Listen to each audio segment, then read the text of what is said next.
Hi, my name is Holly-Beth. Welcome back to this cozy little space where I document all of my makings and crafts. In just over a week, my cousin and his fiancé are getting married, and I want to knit and crochet a bow tie and pocket square for my fiancé to go with his suit. Now, back in May, I did actually knit him a bow for the 17th of May, which, if you don't know, is Norway's Constitutional Day, and I actually got to be there too this time, which was just a really wonderful day. Last time I used a hand-dyed 4-ply merino sock yarn that was from Created Yarn Co, and this time I want to use a slightly thicker yarn. The yarn in question, this is a DK Superwash. It's 50% merino wool and 50% silk. The colour is soft moss, and it's from a yarn dyer called the Woolly Tangle. I picked this up from the stall at the Summer Wool Festival in 2024, and I just think it's one of the most luxurious yarns I've ever owned, to be honest. However, I only have one, and that left me wondering what to do with it. And when the conversation of making a bow tie again for my fiance came up, I knew that was the type of special project and person that I wanted it to go towards. Last time I used a pattern called George's Bow Tie. It's by this designer here, but this yarn is thicker than it calls for, so I might have to just use the pattern as more of a loose guide this time. But what is a bow tie without a matching pocket square? I was going to knit just like a corner to corner square, but my fiance had seen a really cool crochet pattern post that he really liked. He asked if he could have one of those. This pattern was the Pocket Dragon by Serendipity Designs. He saw this when it was out for a testicle, but you can now buy this pattern from her Etsy. So I was patiently waiting for this pattern to finish testing. It got released, and now I have bought the pattern. So here's the plan, and I'm super excited to see how it goes, and I really hope that you will want to join me whilst I make this set for him, and hopefully I can get it all done in time for the wedding coming up.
how am I supposed to flap the wings?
Why am I getting beaten up by a dragon right now?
I'm here with the final update. Unfortunately, I don't have them here to show because my fiance has already travelled back home and he really wanted to keep them.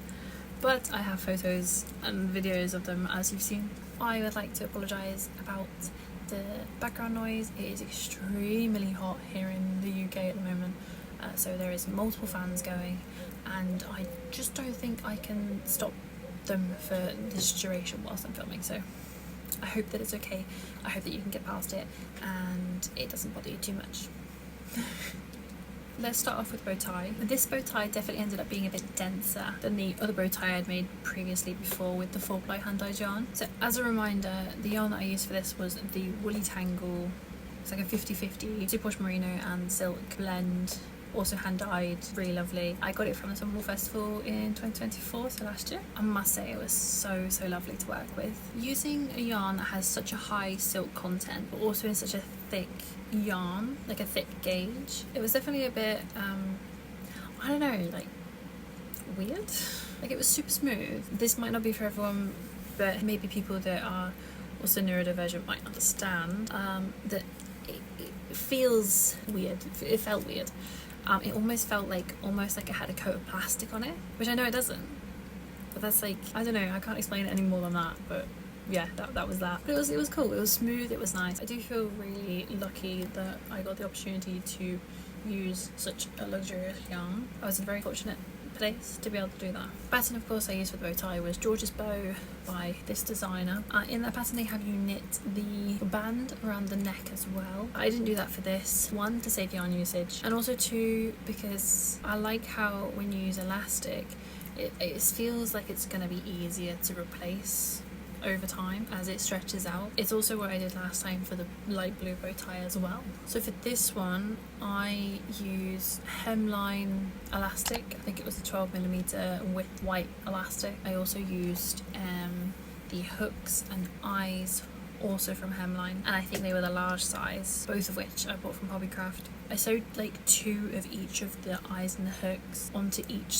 part, like each side of the elastic, so that when they connected together there was 2 instead of 1. I felt like that would maybe give more stability like whilst wearing it, rather than having one and it kind of like bending. I have no idea how to explain that otherwise. I also just used like a Guttmann thread for this, for all the sewing. I slid the elastic under the bow tie, which worked perfectly fine once it was assembled, and it was just really nice to be able to see it properly done. During the evening it did still want to fold in on itself, so rather than being upright it would want to like fold down, which I was hoping it wasn't going to, but it was definitely more sturdy than the last one I made, which was in the 4-ply yarn, whereas this is a DK yarn. Do you think you could use like an interfacing and iron it to the back, but it does get a bit complicated about what you can and can't use with knit fabric, or hand knit fabric at least. But it's something to think about in the future, just to make sure it actually stands upright, because usually you would use interfacing in sewing anyway. Overall though, it fit how we wanted it to, and I think it looked really quite nice. Onto the pocket dragon. This is of course a pattern by Serendipity Designs, and it is one of my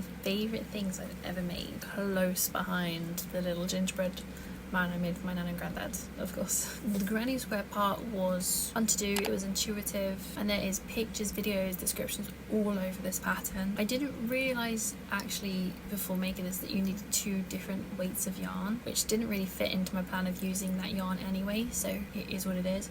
I didn't realise that. So the hook that was recommended for that part, so the granny square part, was a 5mm hook, which I did use, but I think the yarn was maybe a bit too thin, of a thin weight for this section. So even though the granny square didn't have too much structure, I think that it still looked okay, especially after blocking. And then for the head, I think it recommended a 3.75mm. I did not and still don't have one of those, so I used 3.5mm hook. The head of the pocket dragon was extremely fiddly and a little bit difficult to do in some places, and I think using such a small hook was partly the reason for that, because it made my stitches very tight. And to be fair, there was also still a few gaps in between the stitches where you could see the stuffing underneath, and this was the correct yarn weight for this section. So I don't know, it wasn't perfect, but it still worked out okay, just a bit fiddly. I'm not rushing to make another one. In other words, it's definitely a bit fiddly at the head. I used sinker eyes for the first time, which my partner chose the colour of the eyes and he chose blue, and I thought that was an absolute perfect decision because it looked so good. But this pocket dragon now lovingly named Twig Emberforge. It's just one of the cutest things in the whole wide world. I highly recommend this pattern. And as a massive unexpected bonus, she flies almost better than a paper airplane does. We were stuck doing that back and forth for like 30 minutes on the day that there was the wedding, I would guess, and I wanted to get a video of it so bad, but we completely ran out of time and we didn't get to do it before my partner flew back home. Also, the amount of compliments we had at my cousin's wedding was incredible.